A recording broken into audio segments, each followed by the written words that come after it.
Merhaba, size Fransızca mütercim tercümanlık bölümlerinde, üniversitede okutulan derslerden birini sunmak istiyorum. La veille stratégique multilingue monitoring dersimizin adı.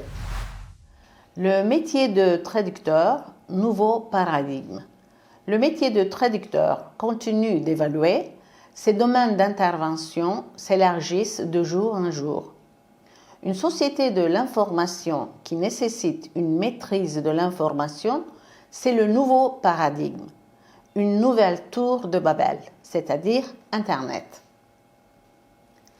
Une société de la traduction, ce que c'est, dans le cadre de la globalisation, l'Internet est une révolution pour les pratiques de la communication et il facilite l'accès à l'information en langues étrangères, mais nécessite une veille internationale. C'est pourquoi la veille multilingue a fait son apparition il y a une dizaine d'années à la faveur de la mondialisation et de la société de l'information. La veille en traduction. La veille est qualifiée de stratégique lorsqu'elle est décisionnelle.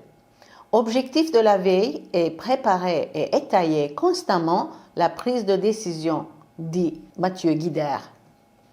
La veille stratégique multilingue est une activité de suivi informationnel régulier dans 2 ou plusieurs langues, de l'ensemble des données touchant à un secteur d'activité ou concernant un sujet particulier. C'est une activité de suivi informationnel, d'observation et de surveillance dans le temps, dans la durée, dans la décision, dans la source, dans le canal et dans le contenu. Il existe 2 grandes catégories de veille. La veille multilingue institutionnelle, faite par les institutions, ministères, organisations, administrations, ambassades, etc., comme exemple veille géopolitique, veille sociétale et ainsi de suite. La veille multilingue concurrentielle, faite par les entreprises exportatrices et les multinationales, comme exemple veille média, veille technologique. La veille multilingue est un processus qui utilise des compétences de traduction à chaque étape. La première étape, recherche et collecte des informations en plusieurs langues sources. Deuxième, analyse et sélection des informations, à traduire bien sûr. Troisième, synthèse et traduction des informations sélectionnées en langue cible. Recherche et collecte des informations en plusieurs langues sources. Comment ça se fait? Les outils de veille et d'analyse des médias sociaux utilisent les robots d'exécution. Crawlers, ce sont des logiciels qui collectent automatiquement des données sur différents types de sources, pages web, blogs, forums, sites d'actualité, réseaux sociaux, etc.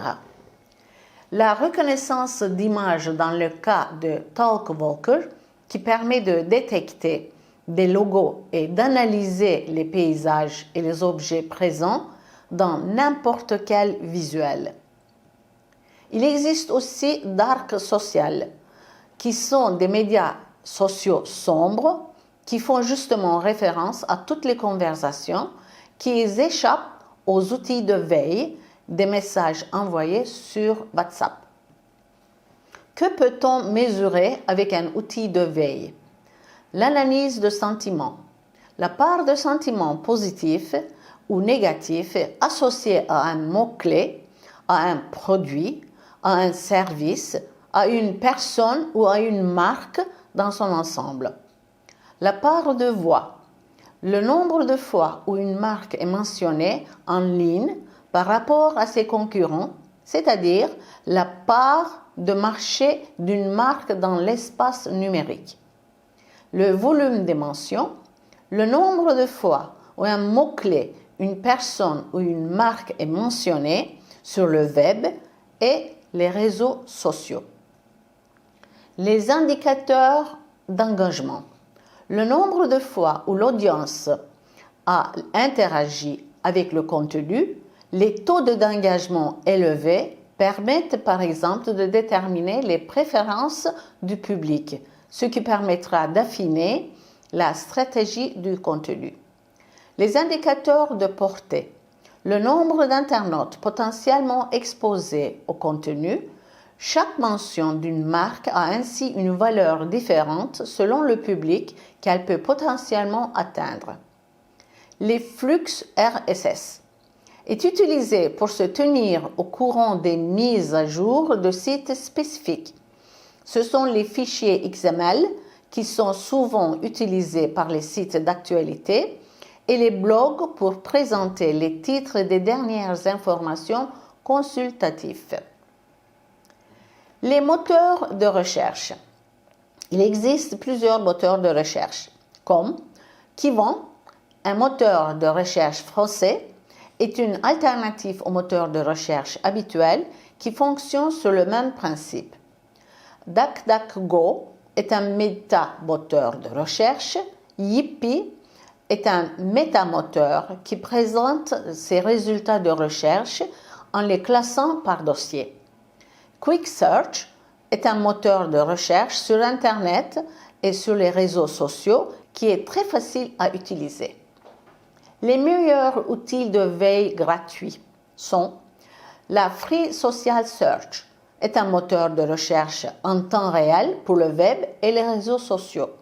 Clear est une plateforme de marketing d'influence qui aide les marques à créer, mettre à l'échelle et mesurer des campagnes d'influence. Keyhole, c'est une société d'analyse hashtag et de médias sociaux qui fournit des données en temps réel avec un suivi de hashtags pour Twitter, Instagram et Facebook. Enfin, Social Mention est un moteur de recherche qui permettra d'explorer certains médias sociaux en temps réel. La fonction de veille est stratégique car elle permet à une entreprise ou une organisation ou à une institution de se permettre à l'écoute de son environnement mondialisé pour prendre des décisions adéquates. La fonction de veille doit aider à comprendre l'information explicite, transformer l'information brute en connaissance utile, rendre accessible l'information implicite. Les institutions des études de veille.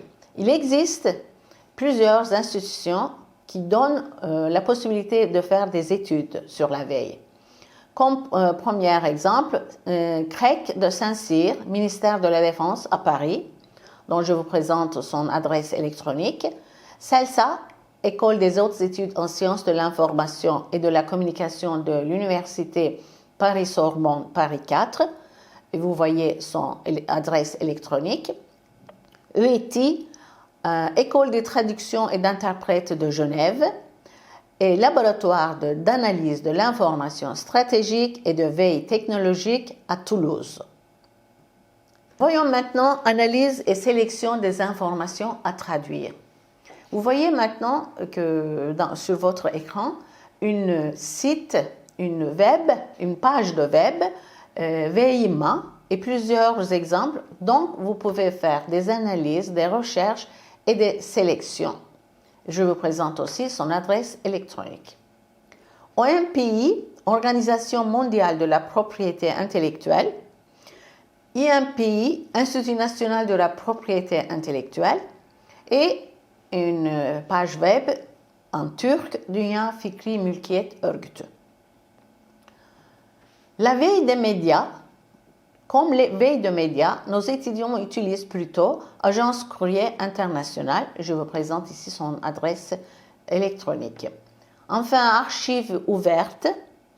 Vous pouvez trouver plusieurs sujets à rechercher et à analyser. La veille juridique, NetIris, son page de web. La troisième étape, c'est synthèse et traduction des informations sélectionnées en langue cible. Dans notre cas, c'est le turc. Les alertes et les rapports des étudiants sont des devoirs, sont des projets des étudiants de 4e année et ils travaillent ensemble. Ce sont des projets en groupe. Le premier exemple, c'est sur addiction. Sur ce projet, 3 étudiants ont travaillé. Ils ont cherché d'abord leurs données sur plusieurs sites multilingues, français, l'anglais, allemand et italien, et en turc. Et ils ont fait des synthèses et ils ont traduit ces synthèses en turc. Ces étudiants de premier groupe, ils ont travaillé d'abord essentiellement sur les textes en anglais. Et ils ont mis leur adresse électronique de source sur leur devoir. Et maintenant, notre deuxième projet des étudiants, c'est sur piratage de Facebook. Sur ce projet, il y a toujours 3 étudiants qui ont travaillé. Ils ont fait leurs recherches sur plusieurs langues, sur les sites web, et ils ont mis leurs sources, leur adresse électronique sur leur devoir, sur leur projet, et ils nous ont présenté sur PowerPoint, et ils ont fait un rapport sur Word, et ils nous ont présenté ceci en français et en turc. Après avoir discuté sur les projets des étudiants, essayons de conclure notre cours. La veille multilingue, une spécialité d'avenir. Dimension humaine, pour nous, c'est le langagier linguistique et présent en amont et en aval du processus. Et encore, nous concluons en disant dimension technologique à travers les outils et les technologies de la veille informationnelle et dimension stratégique, le langagier devient un expert du domaine et un conseiller du décideur. Ici, je vous présente des adresses électroniques des sites internet que vous pouvez analyser et notre bibliographie. Merci d'avoir écouté.